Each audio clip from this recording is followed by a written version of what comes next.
Tô me ouvindo, beleza. Esse retorno é gostoso, cara. A gente chegou a fazer com uma lapela que é mais estético, assim, mas aí que eu vi que os caras queriam. Mesmo alguns problemas de radar, assim, todos os problemas.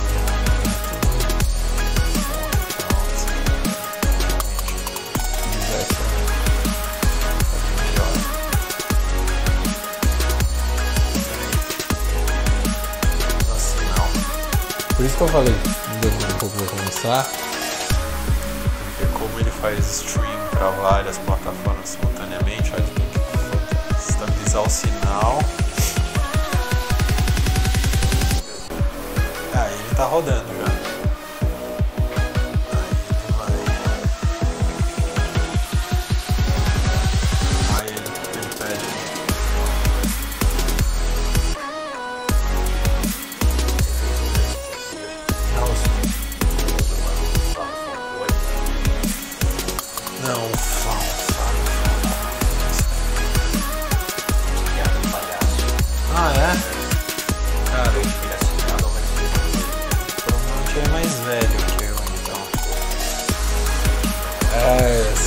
Da 88.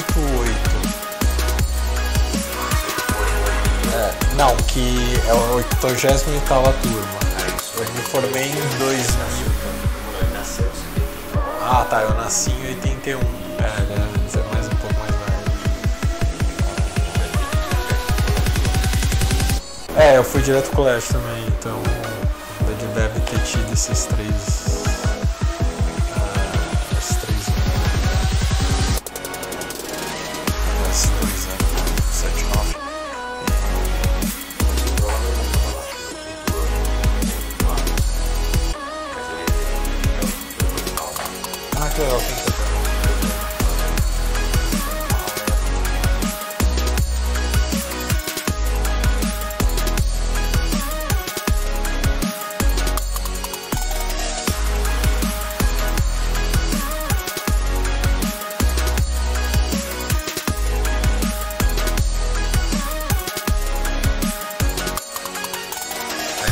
Ele 17, 11, quando for 18 anos, gente.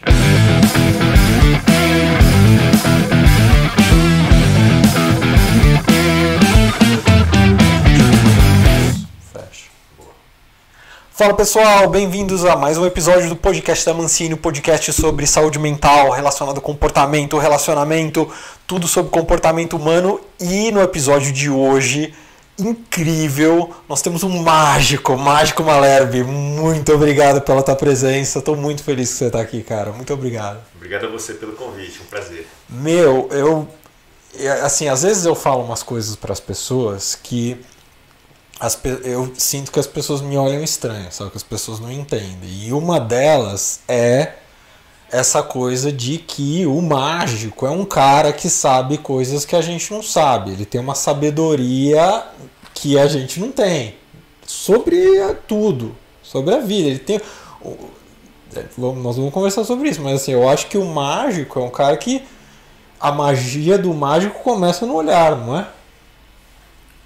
Olha, se começa no olhar, você está falando. Olhar para o mundo de um jeito diferente. Tem até uma coisa do Penn and Teller, que eles tiveram um programa na televisão, não sei se você chegou a pegar, que chamava Fool-Us, Nos Engane. Sim. Então os mágicos iam lá, faziam mágica para eles, e o objetivo era o mágico enganar eles de um jeito, os caras, os mágicos mais famosos, enganá-los de um jeito que eles não conseguissem adivinhar como é que era o truque, né? Sim. E esse era o objetivo do programa, assim. Eu acho, não sei, minha impressão. Estou aqui para aprender, assim. A mágica não começa no jeito do mágico olhar o mundo. Às vezes ele olha uma coisa que todo mundo olha de um jeito e olha e fala, aquilo é uma mágica. É uma pergunta bem boa, assim, que você está fazendo, porque eu talvez até eu me peguei tendendo a dizer que sim, pelo menos esse tipo de olhar. Mas ao mesmo tempo, eu estou pensando aqui, varrendo nomes de mágicos na cabeça e pensando, mas assim, tem tanta gente com um olhar tão tosco pequeno, torto, estranho, que me parece muito mais assim uma certa habilidade de esse olhar, como se fosse uma ferramenta, uma coisa assim, do que propriamente um olhar mais amplo ou a mais. Sim, eu acho que o olhar de ver uma coisa e projetar assim que tipo de efeito impossível daria para extrair dela, ou que isso gera, eu acho que é uma coisa do olhar. É um olhar diferente, não necessariamente mais amplo. Exato, não necessariamente.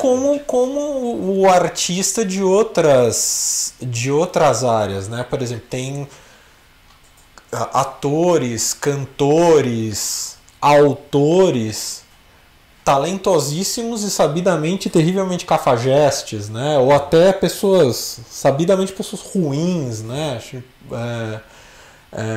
O fato do cara ter aquele dom especial não quer dizer que ele é uma pessoa melhor, né? De jeito nenhum, mas também não é no dom dele, né? Ele tem o dom, ele tem o dom. Né? Então aí esse dom eu voltaria para sua palavra que acho que é boa, né? Um olhar mesmo. Né? O olhar. Cara, incrível. Eu vou... a gente até tinha conversado aqui antes de começar que eu queria falar compartilhar duas coisas com você e com quem está ouvindo a gente, a primeira uns 10 anos atrás, hoje eu sou quarentão, uns 10 anos atrás eu falava, não tinha filho ainda, hoje eu tenho 2. Você tem filhos? Tenho. Você tinha me falado, desculpa.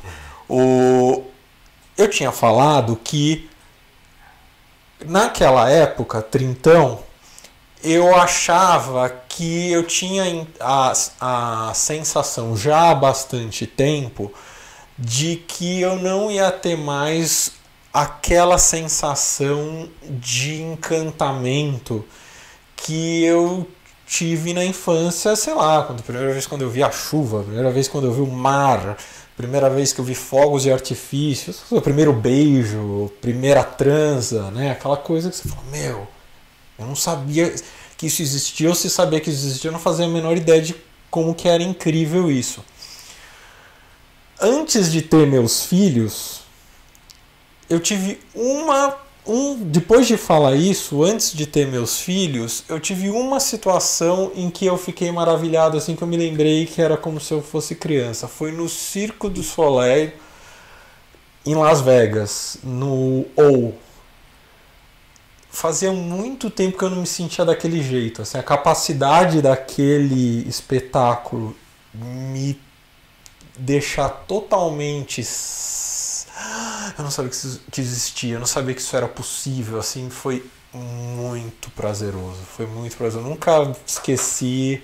E depois também foi só quando eu tive meus filhos também, que é uma coisa que sua vida muda e aí, né, é como, não sei, minha sensação é como se a vida começasse de novo e você passa a ter o mesmo encantamento toda vez que seus filhos fazem qualquer coisa, né? E aí a outra coisa que eu queria te falar era da sabedoria, que tem uma coisa que uma historinha que eu costumo compartilhar, às vezes até com o paciente, que é a história de um sábio e do seu aprendiz que estão andando na floresta, e o aprendiz pergunta para o sábio qual é o segredo para se mover montanhas, né? E o sábio olha para a floresta, vai até uma árvore, encosta 2 dedos na maior árvore da floresta e a árvore cai, né? E aí o discípulo fica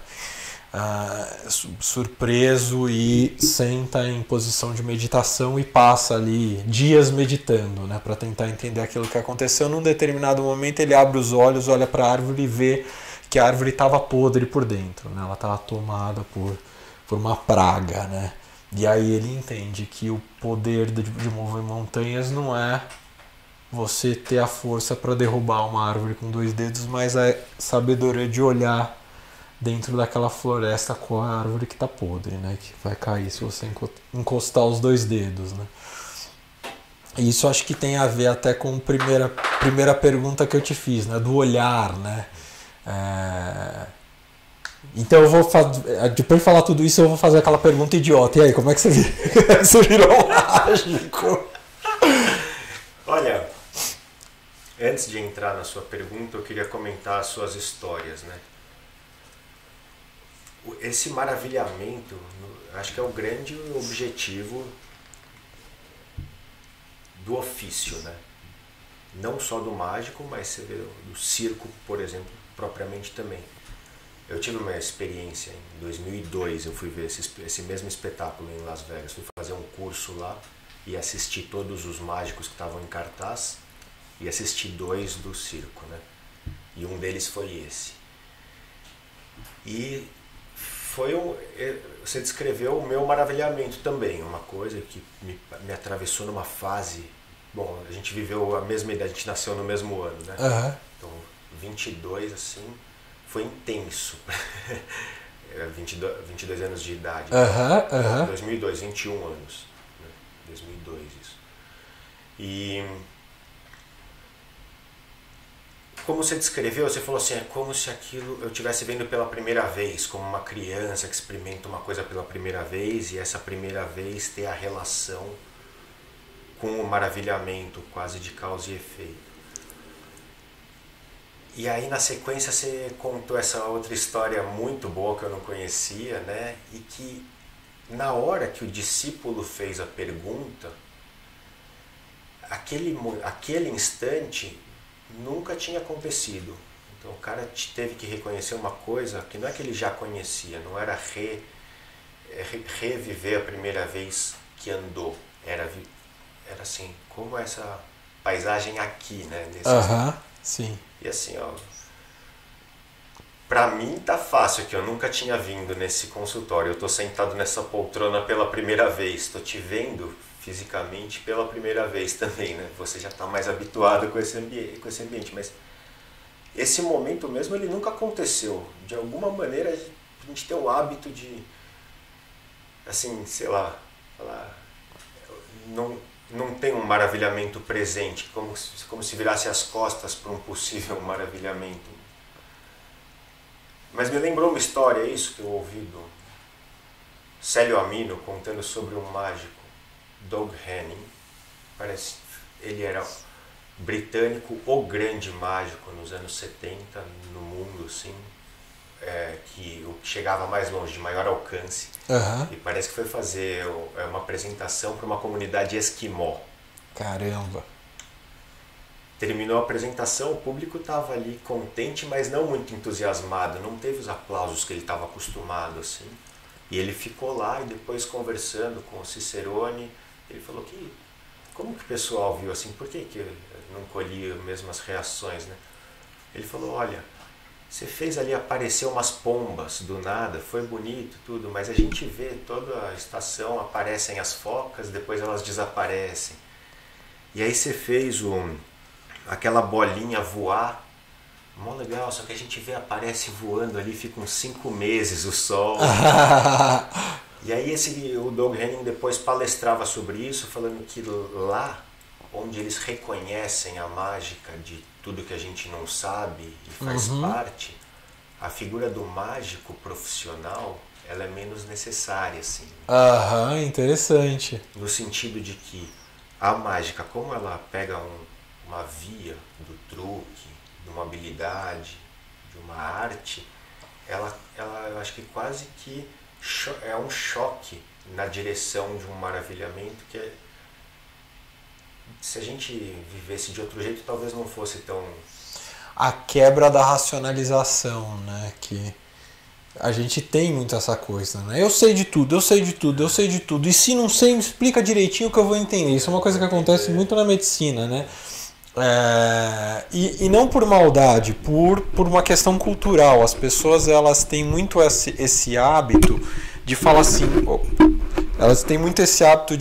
doutor, me explica, se você me explicar, eu vou entender, né? E isso é super legal, eu prefiro que façam isso do que não façam. Eu gosto de pacientes curiosos porque o paciente curioso é aquele que se cuida, né? Mas é importante também que as pessoas saibam que tem um nível de profundidade, de complexidade que elas estão preparadas para entender sem fazer faculdade de medicina, né? Porque daqui para baixo você vai ter que ter tido aula de biologia, fisiologia, bioquímica, Um conhecimento básico de matemática que te permita entrar numa faculdade de medicina Sim. muda a capacidade de compreensão de um assunto completamente. Né? Sim, exatamente. Então, assim, dá para você explicar, mas dá para você explicar até uma certa profundidade, né? Mas a gente vive, acho que uma das coisas até que dá um certo acalento emocional para as pessoas de uma maneira geral, assim, eu sei o que está acontecendo, né? Eu sei como é que o mundo funciona, né? E aí você perguntar para qualquer físico teórico, para qualquer, né?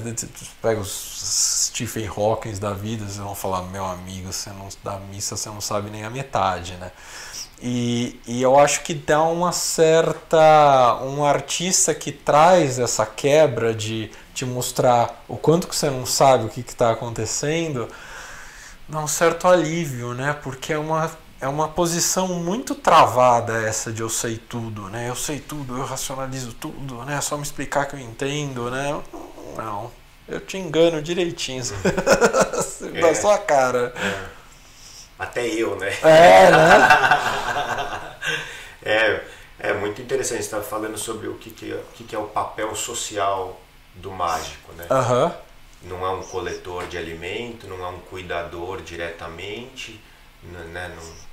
Não trata dos dentes, mas trata de uma coisa precisa que, de fato, eu acho que é uma deficiência. Se tem um grande combinado tácito que eu vejo, me parece, na humanidade, e que é muito esquisito, é viver como se fosse normal ter nascido. Nessa forma, desse jeito. E como se não pudesse morrer, desaparecer também a qualquer instante, né? Uhum. E a gente combinou entre nós, sem dizer nada, assim, ó. É normal sim, não vamos falar sobre isso, se falar você é um cara estranho. E aí, já que é pra ser um cara estranho, e aqui eu volto pra sua pergunta, né? Aí eu acho que eu acabei sendo um cara estranho como um mágico, oficialmente estranho, né? Que causa, por natureza, estranheza, é assombro, né? Nem tudo na mágica entra pelo registro do encantamento, nem tudo entra pelo registro mental do como. Eu acho que antes de tudo isso, a primeira coisa que causa é um assombro. E você gosta disso? De causar assombro, mas muito assim. Né? É a coisa que eu gosto. É mesmo? Se não for assim, tipo de criancinha, eu tinha a almofada peidofônica. Aham. Sabe? Que você aceita faz barulho. E dava um jeito de fazer com todo mundo, mesmo com quem isso era meio proibido, tipo com o avô. Aham. Que ia ser humilhante, ia ficar bravo. Então, e aí ali já fui descobrindo, sim, tem uma certa coragem, tenho a impressão de que eu quando fiz isso com meu avô, a família inteira preveria que ele ia ficar bravo. Mas ele não ficou, eu acho que foi comigo, assim, sabe? Não é que gostasse mais, mas porque tinha uma relação. Não a relação com o avô, tinha acho que uma razão de ser a piada, ou tinha um timing, assim. Tá, o timing, tá. Tinha um assombro ali. Eu não tava caçoando, eu não tava fazendo ele fazer papel de peidorreiro. Eu tava causando um assombro geral, assim, teve uma tensão, todo mundo riu muito, foi uma risada... Então, isso é uma coisa que me quebra muito, assim, na mágica, cara, porque talvez você tenha, sem querer, respondido uma pergunta que talvez eu nem fosse te fazer, mas eu tinha, que é a comédia, ela tem muito essa coisa de gerar atenção, aliviar atenção, né? E o timing é essencial para isso, né? Você gerar a atenção adequada com o timing adequado e aliviar de forma adequada com o timing adequado. Mas a mágica vai muito além disso, pelo menos na minha impressão, porque não necessariamente aquilo precisa ser engraçado, né? E às vezes é aterrorizante, né? E ainda assim é encantador, né? Então, e às vezes o mágico tem assim, eu vejo isso no David Blaine, assim, às vezes o mágico é um puta sádico, né? E quando você me falou que você achava, né, que esse assombro era mais interessante para você, eu achei isso maravilhoso, assim, né? Que, Porque é isso, às vezes você tá fazendo a pessoa ali ficar roendo as unhas e aí você pum, e ela, né? E é, cara, que incrível, né? Eu sou muito, muito fã do David Blaine, assim, acho ele tipo incrível mesmo. Tem um negócio que ele fez que eu invejo muito, eu queria eu ter tido essa ideia, essa audácia. Ele tava num programa de entrevistas, assim, o cara falou, faz uma mágica. Ele abriu a camisa, enfiou a mão assim, ó, no peito, tipo Indiana Jones, arrancou o próprio coração batendo, sangrando assim, e caiu morto pro lado. E aí entrou alguém e arrastou ele pra fora e ele foi embora. Maravilhoso, maravilhoso. É demais. Não falou uma palavra ali. Eu sou muito fã dele, acho ele um absurdo porque eu acho que ele tá comprometido com esse assombro num nível assim que eu nunca vi ninguém tão comprometido. Então, eu até te falei da entrevista dele no Joe Rogan, né? Porque o problema do Joe Rogan é que falam tanto do Joe Rogan para um lado e para o outro. Além de ser antivacina, o problema do Joe Rogan né? Nossa, é tudo. O Joe Rogan é o mal da humanidade, né? Se tirarem o Joe Rogan, a humanidade ficou bem. Mas então politizaram tanto que aí às vezes uma entrevista boa que ele dá acaba passando batido. Mas a entrevista... É bom que passe, esses caras têm que ser esquecidos mesmo. Porque ele pode ser talentoso na entrevista, mas se ele tiver a serviço de um fascismo, é melhor que... Mas eu acho que ele não tá, cara. Essa é a minha impressão. Assim, eu já assisti várias entrevistas dele, eu acho que ele não tá. Ele tem umas opiniões lá dele que eu pessoalmente discordo, a da vacina inclusive, acho que todo mundo tem que tomar as vacinas. Mas enfim, minha impressão. Mas no final a entrevista dele com o David Blaine é boa, mas eu sei que o David Blaine deu muitas boas outras entrevistas, mas só pra estar aqui na entrevista ele tá no negócio de enfiar agulhas pelo corpo, então ele enfia na mão, enfia no braço, ali na frente do cara e ele faz mesmo, eu acho. Ele disse, então, na entrevista ele falou que é real e ele dá um nome de um cara, eu não vou. É que assim, ele dizer então, não quer dizer nada. Exatamente. Porque ele tem licença poética pra mentir à vontade sobre o que quiser. Ele poderia em algum momento tirar a máscara e falar, eu não sou David Blaine, na verdade eu sou, sabe?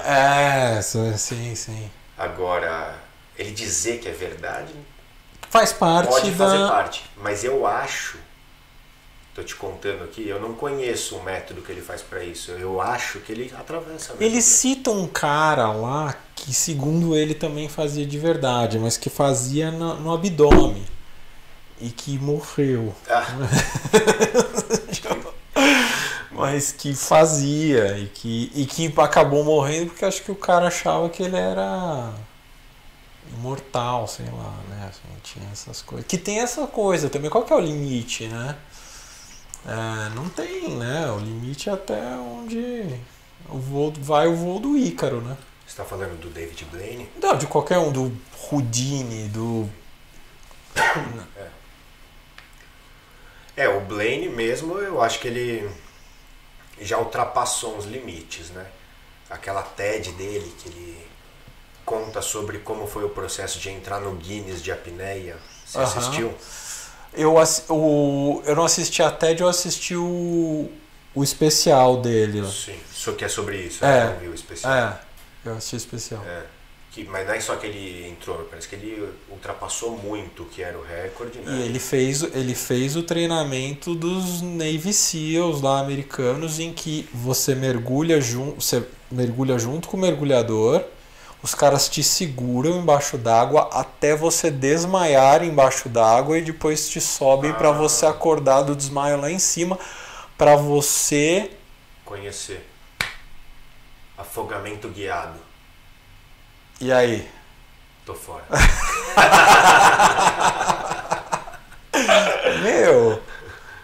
É um tipo de estranhice que a pessoa tem que ter que, né, assim, é muito... Eu não sei lá dentro o que move, se ele quer fazer isso para se sentir vivo ou para criar um efeito de mágica, mas o fato é que ele transforma isso em mágica, né? Isso é uma questão íntima dele, e o que ele entrega Nossa, eu vi um número dele, como chama? Aquele apresentador James Corden. Assim que Não fala. sei quem é. É um apresentador inglês. Ah, um gordinho.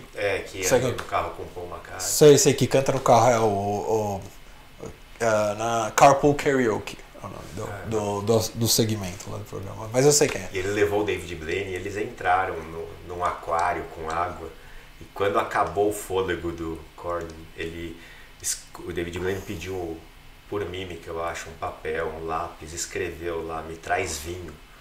E aí, enquanto ele tá dentro, o Corden sai dali e vai correndo a pé, ensopado, buscar uma garrafa e uma taça e traz, e entrega. E o David Blaine abre lá dentro esse negócio e serve a taça e fica lá. Acaba o programa, ele tá lá dentro da água, assim, o cara tá entregando um número de mágica meio de verdade, sabe? Quando faz isso, envelopado de maneira artística. Ele tá contando uma coisa, ele tá debochando, sobretudo, tem um baita de deboche, né? E não precisa ser que nem um Penn and Teller, né? Que você tá me lembrando de uma mágica do Penn e do Teller, que o Penn põe o Teller dentro de um coisa de água, né? De um tanque de água, e ele tá acorrentado, ele tá com uma camisa de força.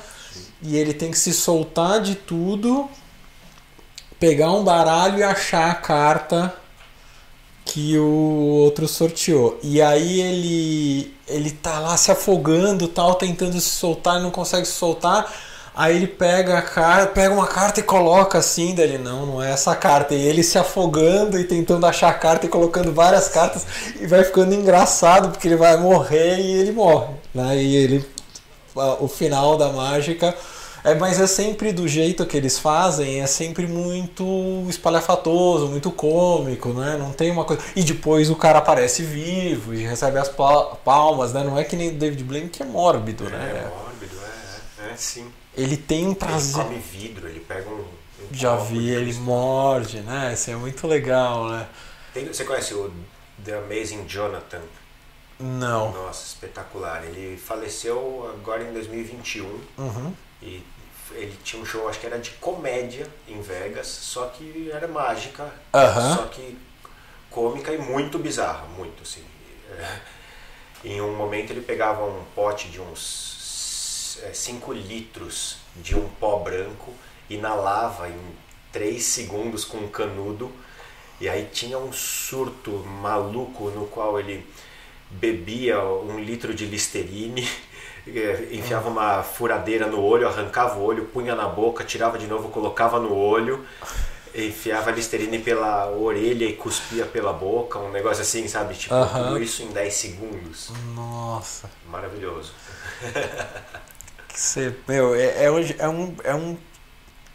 É um tipo de gente estranha, especial, né? E tem muita... A gente tava falando do circo, né? E tem uma intersecção grande com a cultura circense, mas não só, né? É muito antigo, né? Tem uma intersecção grande com o cinema, alguma com teatro, histórica, né? Acho que a maior é no showbiz, no entretenimento, né? Mas tem tem uma com circo expressiva, né? E qual que é o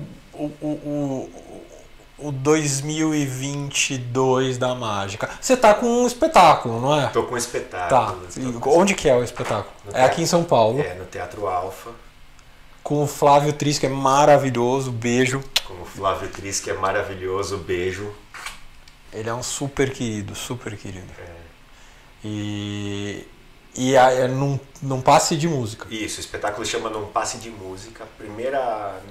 Nosso primeiro encontro sobre isso foi em 2015 e a gente nunca mais parou de trabalhar. Em 2017 a gente fez uma primeira temporada, 18, uma segunda que emendou numa terceira. Pandemia, antes da pandemia a gente rodou umas dezenas de cidades com ele. Sempre elogiadíssimo e um impacto maravilhoso, né? As pessoas ficam... Olha, eu tenho muito orgulho desse trabalho mesmo, assim, pra mim Nossa, a repercussão fenomenal, assim. As pessoas ficam realmente encantadas, assim. Então, quais dias aqui em São Vai Paulo? estrear agora, sábado próximo, dia 21. Dia 21. E vai ser sábados e domingos, às 16 horas. Beleza. Começando no 21 e terminando no 26 de junho. Tá. E compra direto No site no do site. Teatro Alfa, Tá. no Simpla. No Simpla é ótimo, é super fácil. É super Um fácil. passe de música. Simpla com um Y. Isso, Não é isso? exatamente. Eu tenho esse aplicativo, é super fácil de usar. Beleza. Cara, animal. Esse, assim, nosso compromisso ali era basicamente criar uma obra com uma linguagem inédita que a gente nunca viu. O Flávio compôs canções para os números de mágica. Uhum.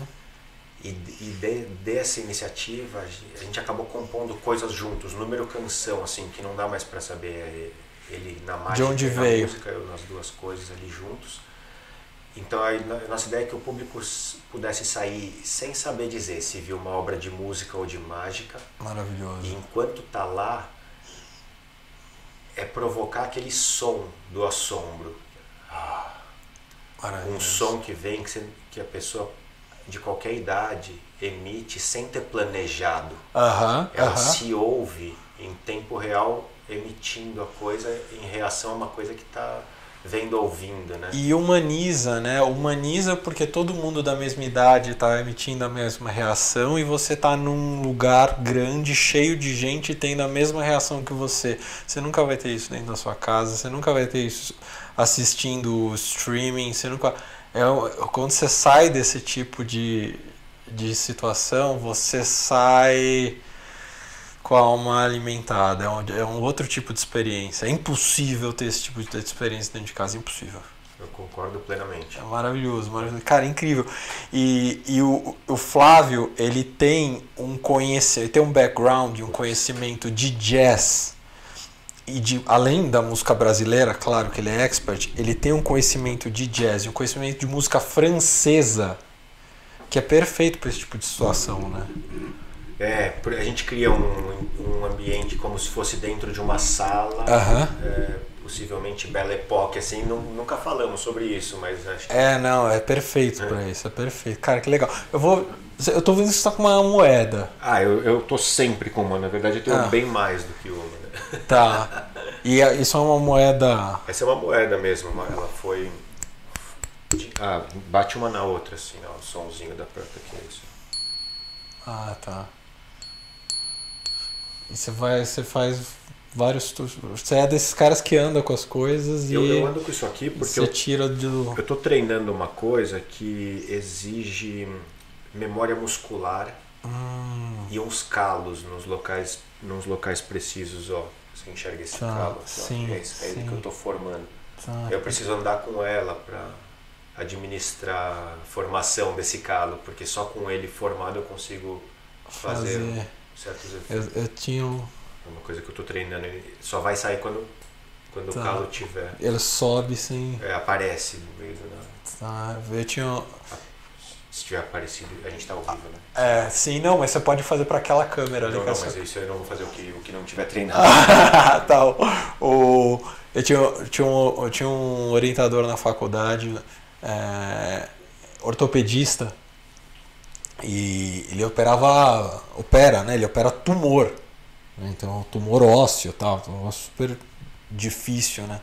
E eu me lembro a gente tava num happy hour e ele tava com a aliança, assim, ele mexendo na aliança, assim, aí chegou uma hora que ele tirou a aliança, assim, ele tava mexendo assim na aliança, aí chegou uma hora que ele tava com a aliança aqui e ele tava mexendo a aliança, assim, sabe, quando você vai rodando, assim, um do outro, assim, e ele conversando assim, eu olhei e falei, o que é um cara que tem a mão hábil, né? Porque não é só para operar que ele é hábil, né? Ele é hábil em fazer, né? Esse cara, para essa digitação, ele... Mas não é de primeira que ele faz isso, né? Certamente. Ele aprendeu isso devagarzinho, derrubou várias vezes, e aí uma hora... Não é que nem o baterista que roda a baqueta, né? Mas eu também acho que nem dirigir um carro, andar de bicicleta, você aprende aquele movimento e... treina o corpo para achar normal, né? No fundo é isso, assim, é que são movimentos raros. A gente não está acostumado Mas assim, sei lá, tipo, todo baterista praticamente você vê que sabe girar a baqueta, né? Sim. E quem não sabe girar a baqueta, normalmente não anda com baquetas por aí. Então, mas isso tem um perfil. Isso tem um perfil. Sim. Que é o cara que gosta de... Eu vi uma vez o Jerry Seinfeld falando sobre isso, eu não me lembro com quem. Falando assim, toda vez que eu passo numa praça e tem uns moleques andando de skate, eu penso comigo mesmo, esses moleques não vão ter problema na vida. Porque e é interessante, pra mim foi interessante ouvir isso, porque eu pensava isso, mas nunca tinha falado isso desse jeito. Uma coisa que eu falava é às vezes eu perguntava, né? Às vezes eu pergunto aos meus pacientes, né? Quem é o melhor professor de skate do mundo, né? E a resposta é o Chão, né? Ele é o melhor professor de skate do mundo, né? Então, exatamente, o olhar do Jerry Seinfeld foi exatamente a mesma coisa, falando de um jeito diferente, que é o cara que está disposto a se ralar 200 vezes para aprender a fazer a manobra, esse cara tá ok. Ele tá ok, porque ele sabe o que é os 99% de transpiração. 1% de inspiração ele vai achar, né? Então, é isso, né? Assim, o guitarrista que tá lá sentado na privada, né?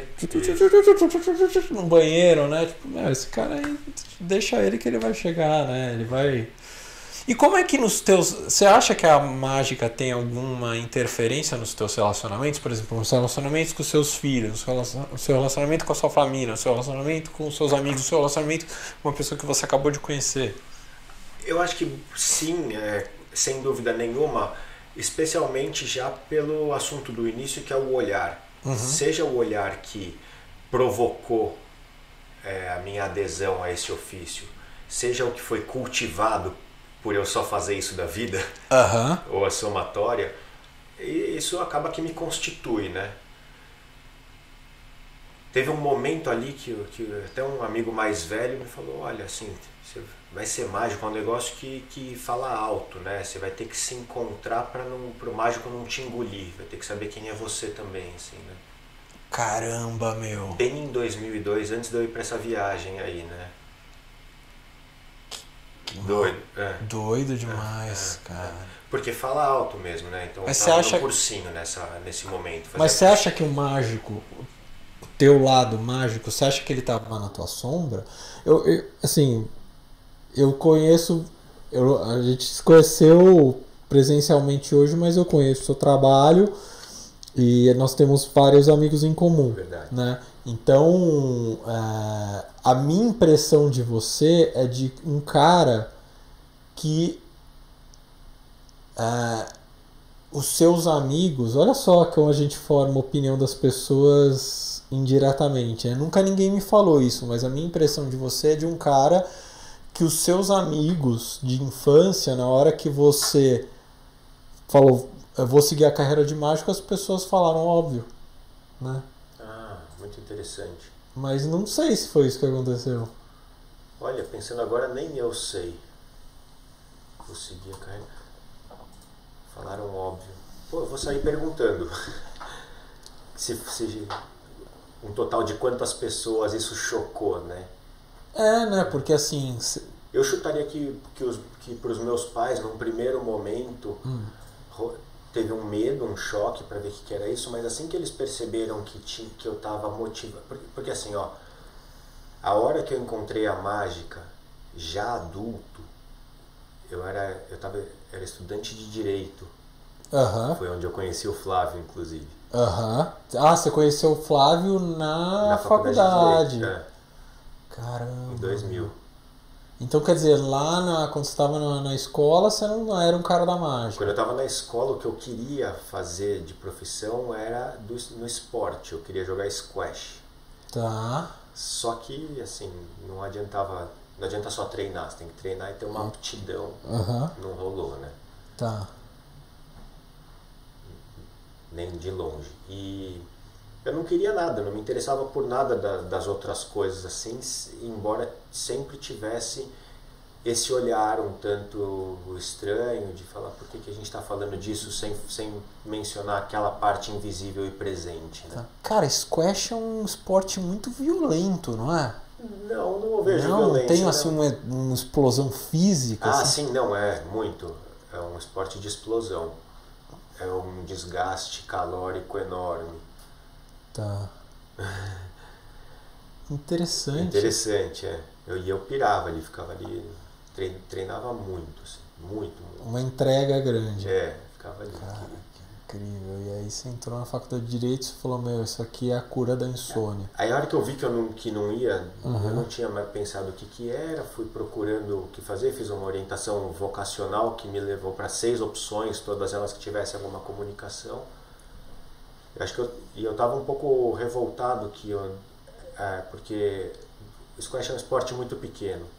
Então não basta você ter uma aptidão de uma entrega de horário profissional. Você tem que ser bom competitivamente para viver disso. Claro. E eu achava isso injusto. Então falei, vou para o Senado legislar sobre o esporte para que quem tomar essa decisão receba algum tipo de subsídio, possa viver disso. Sim, o melhor arpista do mundo nunca vai solar em Woodstock, né? Agora os guitarristas, né? Todos estão lá, né? Eu tava vendo um negócio, uma palestra do... Acho que, não sei, é do cara do Freakonomics, não sei se é o Dubner ou o Levi, mas enfim, é um dos caras do Freakonomics dando uma palestra na Microsoft e ele falando que se você pegar as ligas de esporte nos Estados Unidos, Canadá e tal, tem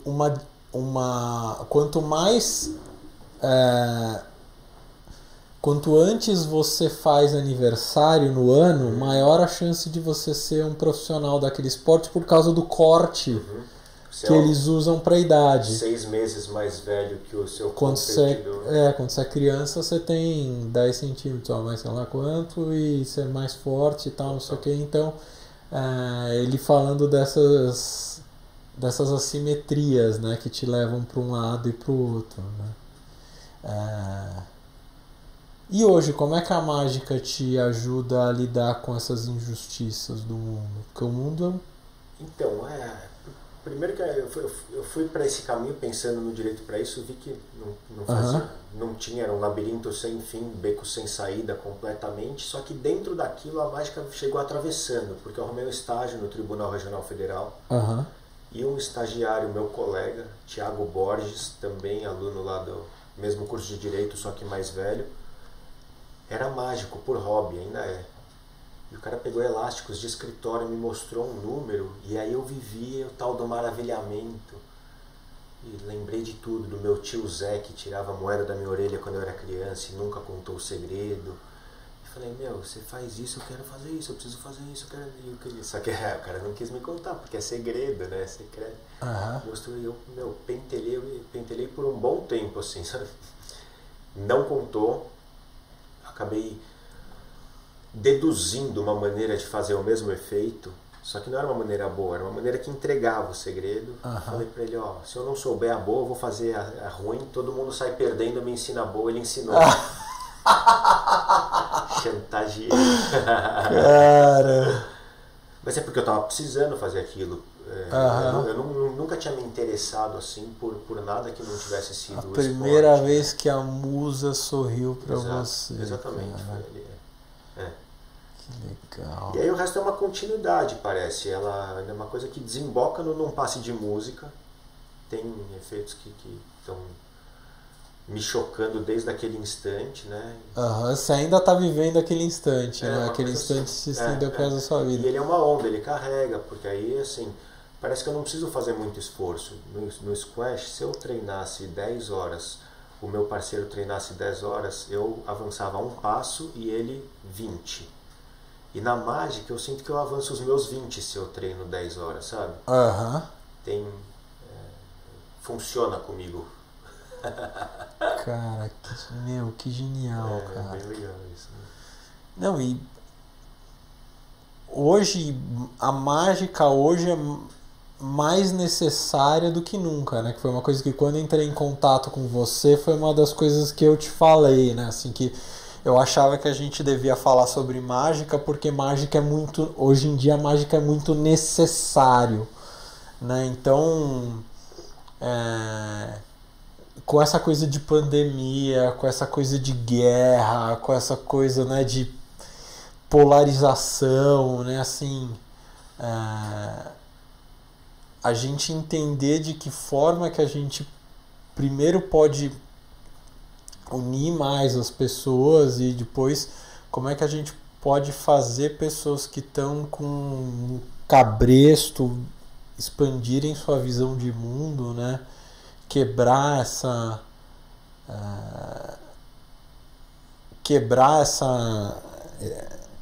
esse viés assim. É muito difícil hoje em dia, né? Eu acho que talvez o mágico seja um dos que mais tem essa capacidade, né? Até porque muitas vezes a mágica não passa pelo verbal, né? É muito visual.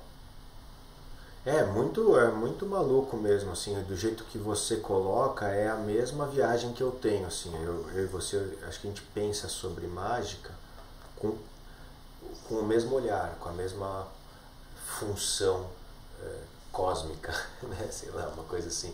Sim. E se for isso mesmo, sei lá, seria que isso faria sentido a mágica ser universal, tem em todos os lugares, né? Uma modalidade universal e atemporal também, a princípio.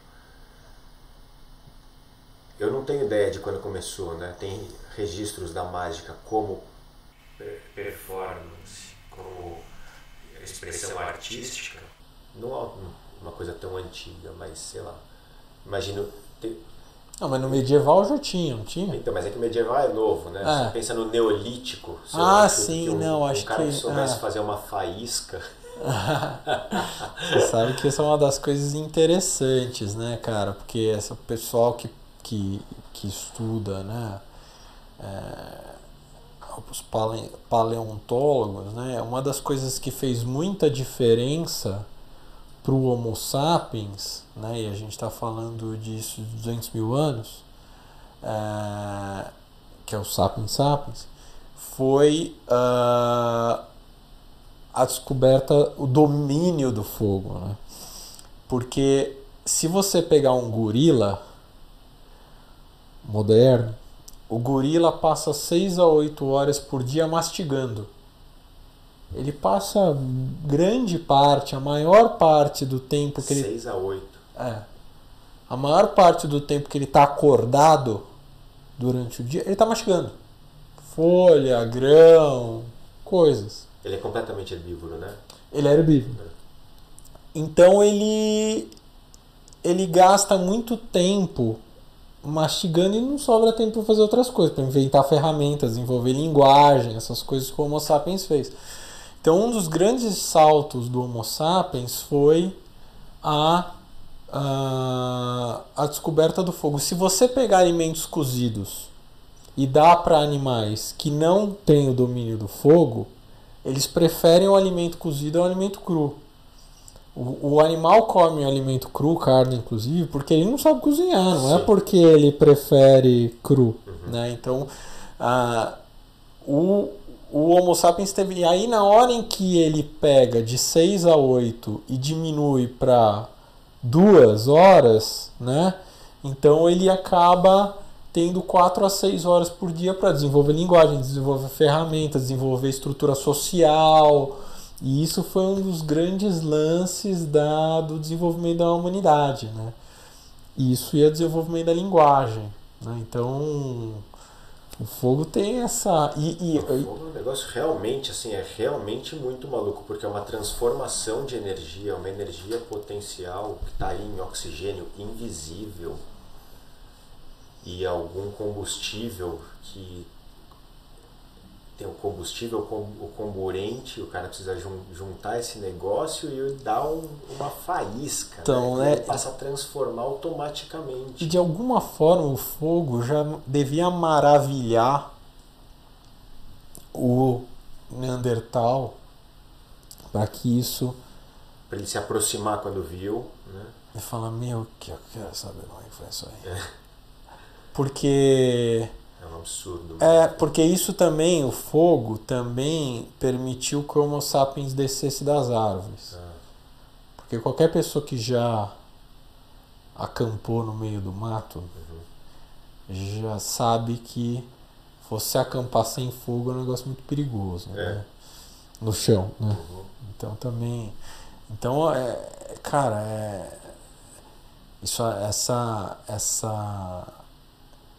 viagem essa viagem aí vai longe, cara. Mas como é que a gente tá? A gente tem um tempinho aí.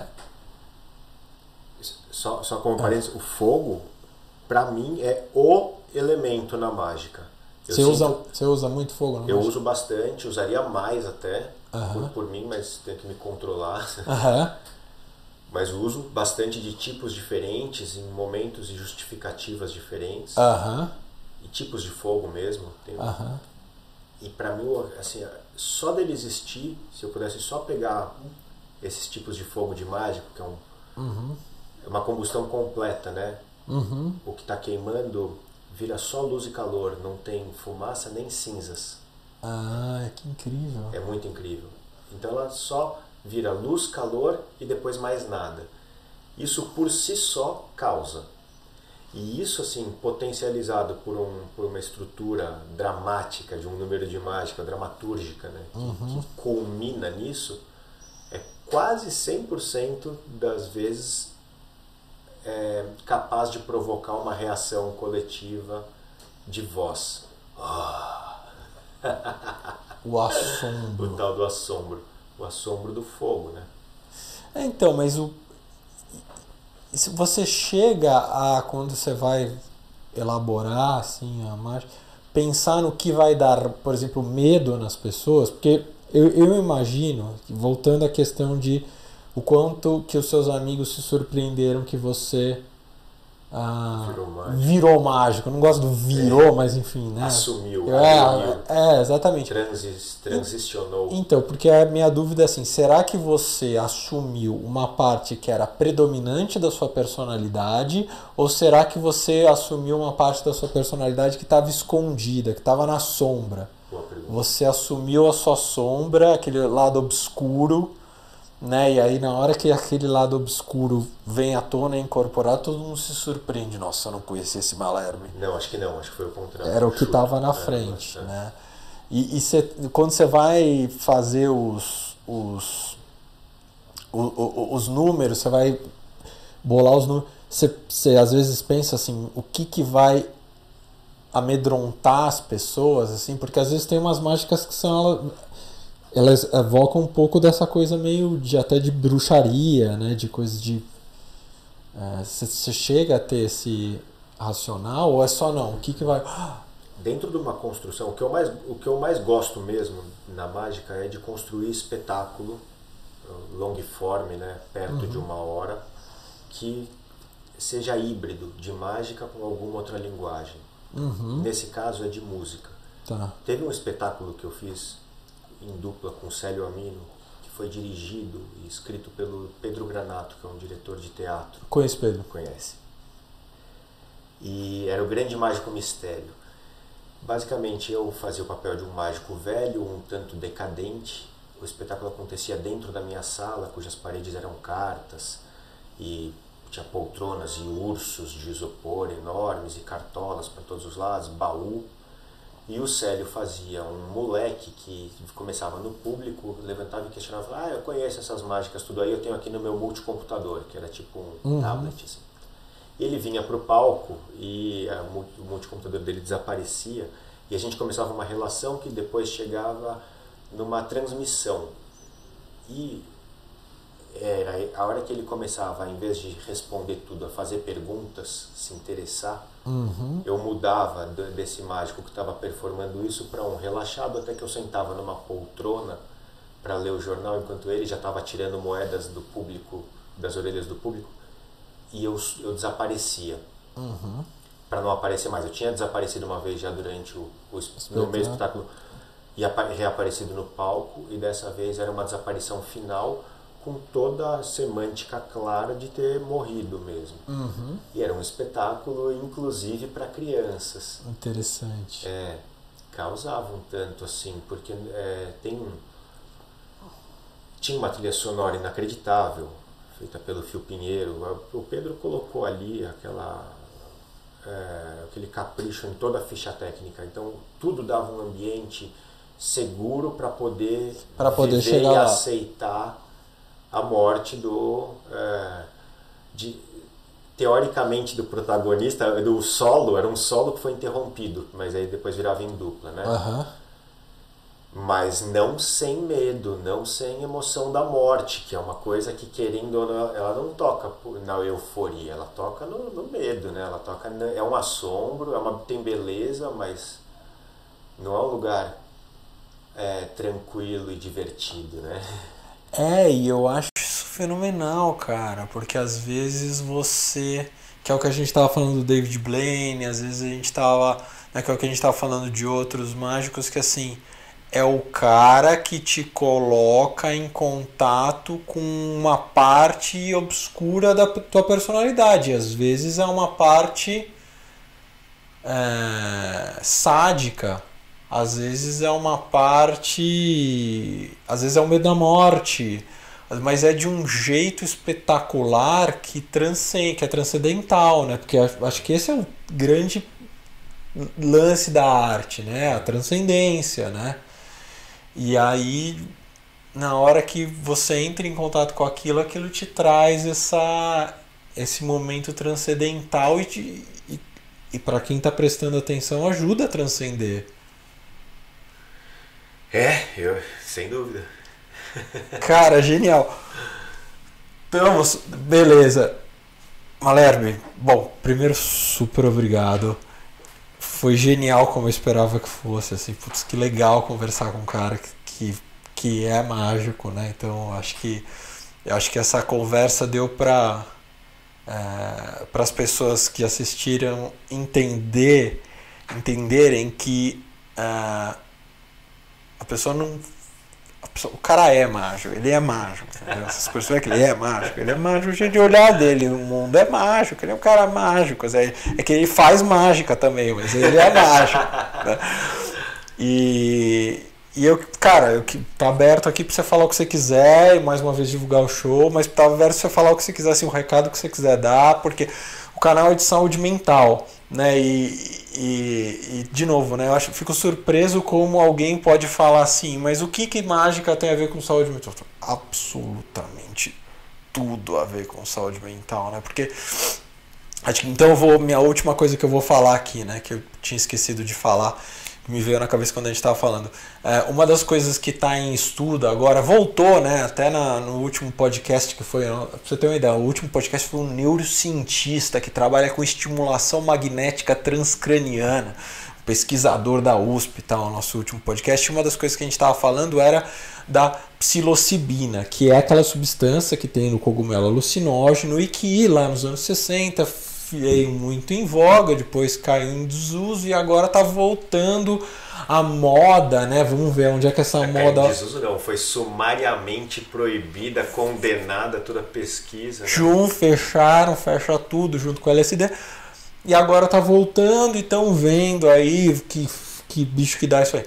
Mas uma das coisas que essas substâncias alucinógenas tem o poder de causar nas pessoas é dar esse passo para trás, esse olhar panorâmico, porque o nosso cérebro, ele é uma máquina de aprender a fazer uma coisa e automatizar a moeda.